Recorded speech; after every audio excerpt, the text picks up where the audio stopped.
Gaya hidup kita di masa kini akan menentukan kehidupan kita di masa mendatang. Nah, kalau kita ingin merubah kehidupan sekarang sehingga masa depan menjadi lebih cemerlang, maka ada beberapa hal yang harus kita perhatikan. Kita harus memberi ruang di dalam diri kita untuk berkembang. Apa sajakah itu? Mari kita simak bersama saya, Ida Widaningsih. Rasa pertama yang bikin kita susah maju adalah rasa gak enakan. Nah, sebenarnya rasa nggak enakan ini kalau di sisi positifnya itu adalah bagus, asal kita bisa mengendalikannya. Tapi ada kalanya kita tidak bisa mengendalikannya. Ya, kenapa saya bilang ini adalah satu hal positif pada diri kita? Karena kita tandanya, pertama, kita adalah orang yang memiliki empati yang tinggi. Dan yang kedua, menandakan bahwa kita itu punya hati yang baik. Nah, tapi kalau kita bisa mengendalikannya, itu adalah bagus.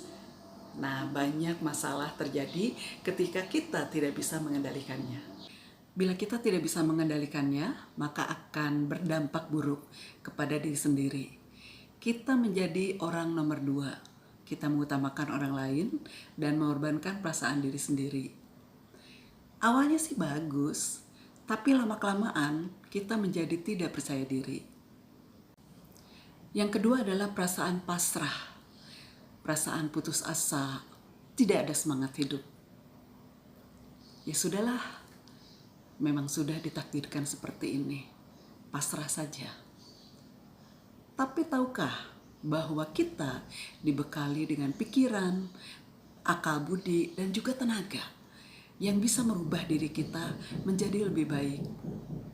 Banyak orang bijak mengatakan bahwa bolehlah kita lahir di keluarga yang serba kekurangan, tetapi kita harus meninggal pada saat atau kondisi kita yang lebih baik.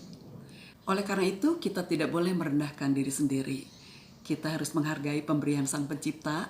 Kita diberikan tadi pikiran, tenaga, akal budi. Nah, itulah yang nanti akan menjadikan semangat kita untuk bisa berubah.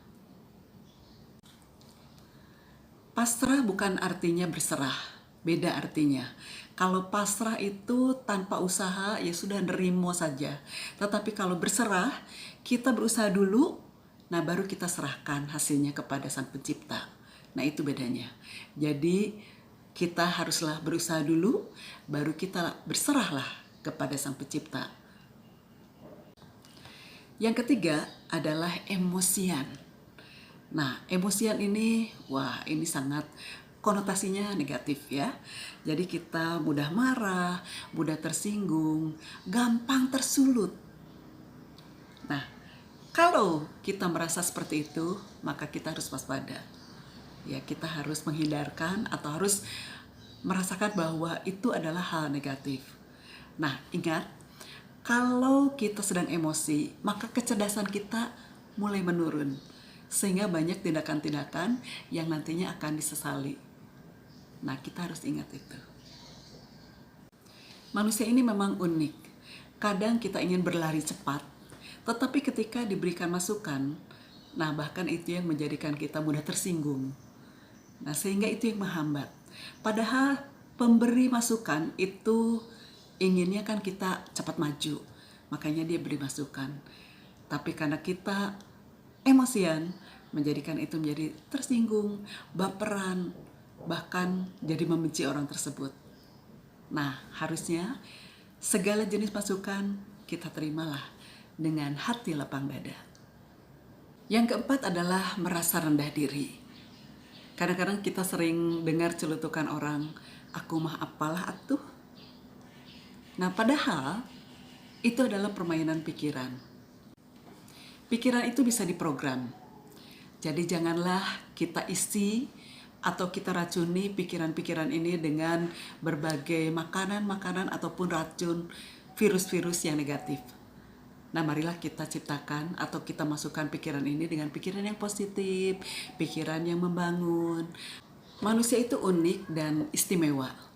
Oleh karena itu, kita harus hargai Sang Pencipta yang sudah memberikan kita bakat, potensi yang luar biasa.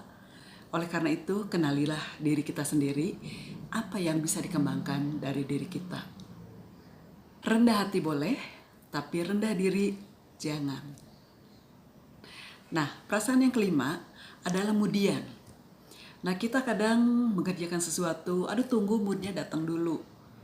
Aduh, lagi nggak mood deh. Padahal mood itu bisa diciptakan. Semua itu bisa diusahakan. Kerjakanlah apa yang bisa dikerjakan. Jangan menunda-nunda, tidak ada mood. Nah, semua jadi terkendala.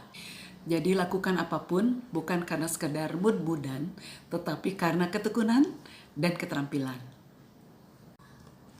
Nah, itulah 5 perasaan yang menghambat kemajuan. Yaitu tadi apa? Keenakan, pasrah, emosian, rendah diri, dan moody. So, semoga kita bisa mengendalikan kelima perasaan yang bisa menghambat kemajuan tersebut.